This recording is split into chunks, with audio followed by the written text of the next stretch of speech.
నమస్తే, welcome to YOYO TV. Telangana రాష్ట్రంలో నిరుద్యోగులకి మద్దతుగా అశోక్ సార్ అయితే ఆమరణ నిరాహార దీక్ష చేయడం జరిగింది. దాదాపుగా ఈ రోజు నుండి 10వ రోజు పూర్తయిపోయిన సంగతి. సో ఇప్పటివరకు కూడా ప్రభుత్వం దీనిపై ఎలాంటి స్పందన చూపించట్లేదు.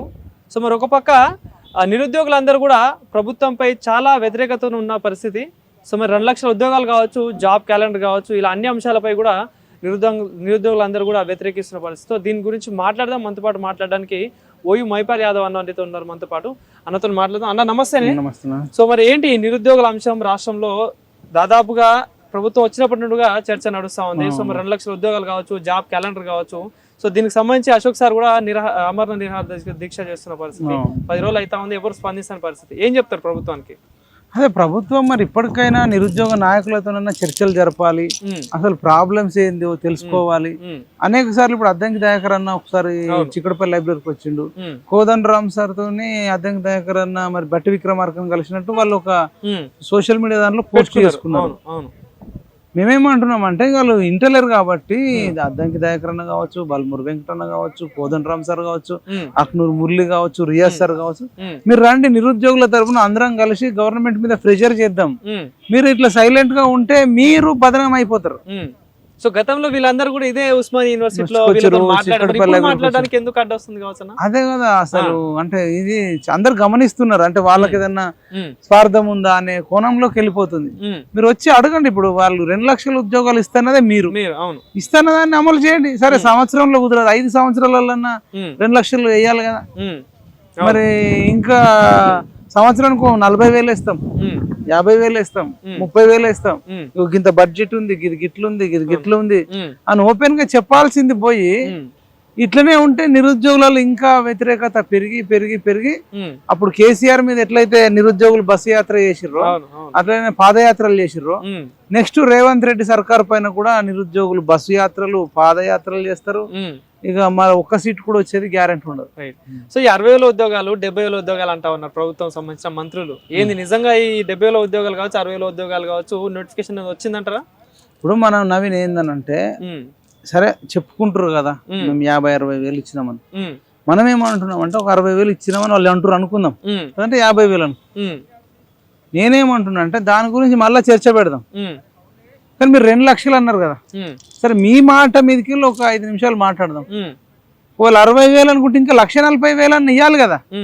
అవును, వాళ్ళన్నమాట ప్రకారం ఈ 1,40,000 ఇవ్వండి, తర్వాత ఈ 60,000 మీద మళ్ళీ చర్చ పెడదాం. అవును, ఇప్పుడు మనకు కావాల్సింది ఏంటి? జాబులు. అవును, ఇప్పుడే 2 లక్షలు ఇవ్వమంటలే. అవును, ఇప్పుడు మీరన్న 1,40,000 ఎట్లా ఇస్తారు? కరెక్ట్. అవును, సంవత్సరానికి 40,000 ఇస్తారా? సంవత్సరానికి 50,000 ఇస్తారా? ఇంకా 3 ఏళ్ళే మిగిలింది. 3 ఏళ్ళకి ఏమంటారు 50 ఇస్తే 1,50,000. మీరు ఇచ్చినది 50,000 అనుకున్నా, మీరు అనుకున్నట్టు మరి ఇంకా 3 ఏళ్ళు ఉంది. సంవత్సరానికి 50,000 ఇస్తేనే 2 లక్షలు అవుతాయి. ఆ 50,000 గురించి మళ్ళీ చర్చ పెడదాం. కనీసం మీ 1,50,000 వేయండి. 1,50,000 వేసిన మీ నిరుద్యోగులను కన్విన్స్ చేయడానికి వేసిరు కదా అని చెప్పడానికని ఉంటది. నిరుద్యోగులు మరి వేయకుండా మరి అసలు ఎట్లా ఎలక్షన్లకు పోతారని అడుగుతున్నా. ఎలక్షన్లు ఇప్పుడు స్థానిక సంస్థల ఎలక్షన్స్ ఉన్నాయి, జూబ్లీ హిల్స్ ఎలక్షన్స్ ఉంది, నెక్స్ట్ 2-3 ఏళ్లలోనే మళ్ళీ ఎలక్షన్స్ వస్తాయి. వీళ్ళు కాంగ్రెస్ వాళ్ళు తిరగలేరు. పబ్లిక్ అంటున్నారు నిరుద్యోగులందరూ మేమే సర్పంచ్ లో పోటీ చేస్తాం, మేమే బై ఎలక్షన్ లో పోటీ చేస్తాం అంటారు. సో ఏంటంటే ప్రభుత్వం మీద ఈ వ్యతిరేకత ఎఫెక్ట్ పడుతుందా? పడితే ప్రెషర్ ఉంటుంది కదా డెఫినెట్ గా. ఇప్పుడు సరే స్థానిక సంస్థలలో ఎంత ఉంటుంది అనేది పక్కన పెడితే ఇది ఇట్లనే డెవలప్ అయిపోయి వచ్చే ఎన్నికలలో గ్రామీణ ప్రాంతాలలో వీళ్ళకు గట్టి దెబ్బ తగులుతుంది. జీవో 46 గురించి అది పరిష్కారం చేయలే, జీవో 46 ఏం రద్దు చేయలే, దాని మీద ఎటువంటి పరిష్కారం చూపించలే. తర్వాత గ్రూప్ 1 మొన్నటికి మొన్న మళ్ళీ కోర్టు చెప్పింది ఇది రీవాల్యుయేషన్ చేయాలి అది ఇదని చెప్పింది. అంటే ఒక గ్రూప్ 1 కూడా సరిగ్గా కండక్ట్ చేయలే. ఈడబ్ల్యూఎస్ తీసుకొచ్చి అగ్రవర్ణాలకు 10% అని అమలు చేసినాం. మరి ఇప్పుడు బీసీలు మరి మాది 56% ఉంది, మరి మాకు 56% ఎందుకు ఇస్తలేవు అని వీళ్ళు ప్రెషర్ పెడతా ఉన్నారు. ఇట్లా అన్ని రకాలుగా కాంగ్రెస్ పార్టీ మరి తప్పులు చేసుకుంటూ పోతుంది. ఇవన్నీ క్యాలిక్యులేట్ అయితే రేవంత్ రెడ్డి ఎంత పెద్ద స్పీచ్లు ఇచ్చినా ఇప్పుడు వర్కౌట్ కాదు. సో మరి అశోక్ సార్ దీక్ష గురించి ఏం చెప్తారు? మరి వెనకాల బీఆర్ఎస్ పార్టీ ఉండి నడిపిస్తా ఉందని చెప్పేసి మాట్లాడుతా ఉన్నారు. దీని గురించి ఏం క్లారిటీ ఇస్తారు? ఇప్పుడు ఆయన వెనకాల బీఆర్ఎస్ పార్టీ ఉందా లేదా అది మనకు తెలియదు. ఉమ్, మనం తెలియంది ఉన్నది అని ఎట్లా అంటాం. ఉమ్, మరి ఆయన అయితే కేటీఆర్ ని కలిసిండు, ఉమ్, అట్లనే ఈటల రాజేందర్ ని కలిసిండు, ఉమ్, అట్లనే రామచంద్రరావును కలిసిండు. అవును. ఉమ్. ఇంకా నాకు కూడా ఫోన్ చేసిండు గతంలో కాంగ్రెస్ పార్టీ గురించి కూడా పనిచేసిండు అయితే నాకు కూడా ఫోన్ చేసిండు. మైపాల్ నేను దీక్ష చేద్దాం అనుకుంటున్నా, నేను కలవాలనుకుంటున్నా, ఫోన్ చేస్తే కలవట్లేదు, నేను ఇట్లా ఆదిలాబాద్ లో ఉన్నా, ఇట్లా ఆదిలాబాద్ కూడా వెళ్ళినట్టున్నారు, ఏదో చేస్తున్నారు కదా, ఏంది అసలు? నాన్ ట్రైబల్స్ ఇష్యూస్ మీద వెళ్ళినాం. అక్కడ నాన్ ట్రైబల్స్ కి ఏంటంటే ఉమ్, పట్టాలు లేవు. ఉమ్, నాన్ ట్రైబల్స్ అంటే ఎస్సీ బీసీలే. ఉమ్, ఎస్సీలు బీసీలు అంటే ట్రైబల్ కాని వాళ్ళంతా నాన్ ట్రైబల్స్ అంటారు. అవును, అవును. వాళ్ళకు పాపం భూములు పట్టాలు లేకపోవడం వల్ల ఉమ్, ఉమ్, వాళ్ళు ఎవరికన్నా అమ్ముకుందామన్నా ఉమ్, అవకాశం లేదు. అవును. ఎప్పుడన్నా కష్టం వచ్చినప్పుడు, హాస్పిటల్ అయినప్పుడు, పెళ్లిళ్ళకో చదువులకు అమ్ముకుందామని అవకాశం లేదు. ఉమ్, రైతు బంధు లేదు, రైతు బీమా లేదు, రైతులకు సంబంధించిన డ్రిప్ ఇరిగేషన్ కి సంబంధించిన పథకాలు లేవు. ఆ తర్వాత వాళ్ళు పంట అమ్ముకోవాళ్ళకు బ్యాంకులు లోన్ ఇవ్వవు. ఉమ్, బ్యాంకు మళ్ళీ వాళ్ళు పంట అమ్ముకోవాలనుకున్నా 4,000 ఉంటే మొక్కజొన్న 3,000కి అడుగుతారు క్వింటాల్. ఓకే. పత్తి 6,500 ఉంటే 5,500కి అడుగుతారు ప్రైవేట్ లో. అసలు వాళ్ళ బతుకులు అధ్వానంగా ఉన్నాయి. అది ఒకసారి తిరగొద్దామంటే ఇంద్రవెల్లి గానీ, ఆదిలాబాద్ గానీ, గుడాత్నూర్ గానీ అంత తిరుగుతుంటే అశోక్ సార్ చేసిండు. నాకు సిగ్నల్స్ లేక నాకు మాట్లాడలేకపోయినా మళ్ళీ సిగ్నల్స్ కి వచ్చినాక ఇట్లా చేసిన ఇట్లా కలుద్దాం అనుకుంటుంటే నేను ఇట్లా వెళ్ళినా సార్, నేను మరి దాని మీదనే తిరుగుతున్నా అని నేను ఆయన దీక్ష కూసోకన్నా ముందు చెప్పింది. అయితే రేపు కూసున్నా, రేపు రండి వస్తా, మీకు ఇన్విటేషన్ ఇస్తా అన్నాడు. సరే రండి సార్, ఓయూకి రండి అన్నా.